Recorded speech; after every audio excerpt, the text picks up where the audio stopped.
Inilah sarang tawon Vespa yang dimusnahkan tim rescue Damkar Kota Palembang. Sarang tawon dimusnahkan dengan cara dibakar disemprot dengan cairan anti serangga. Sarang tawon berada di pohon yang terletak di halaman rumah warga Jalan Baung, Kelurahan Sialang, Sako, Palembang. Warga resah dengan adanya tawon berbahaya apalagi di lingkungan padat penduduk. Tim rescue Damkar Kota Palembang yang mendapat laporan langsung ke lokasi tak tanggung-tanggung, 2 sarang yang lokasinya berdekatan semuanya dimusnahkan.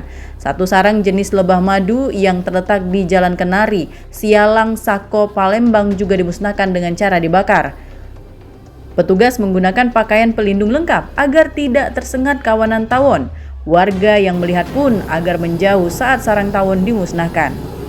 Suhaimi, Komandan Regu Tim Rescue Damkar Kota Palembang menjelaskan, berdasarkan laporan warga ada 2 titik sarang dari jenis tawon Vespa dan lebah madu. Tawon Vespa merupakan jenis yang berbahaya.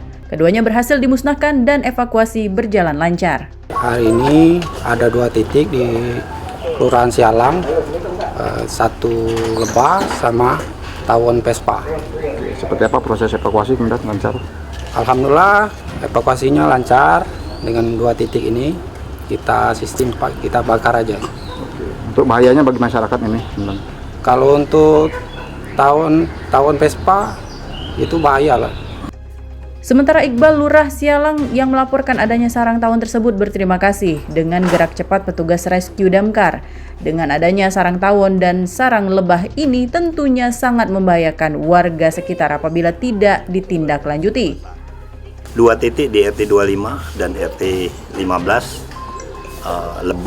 lebah Vespa dan tawon dapat dimusnahkan, yang tentu akan membahayakan masyarakat apabila kita tidak ditindaklanjuti.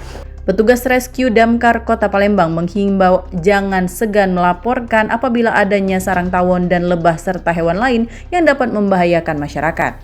Dari Palembang, Sumatera Selatan, Firdaus iNews melaporkan.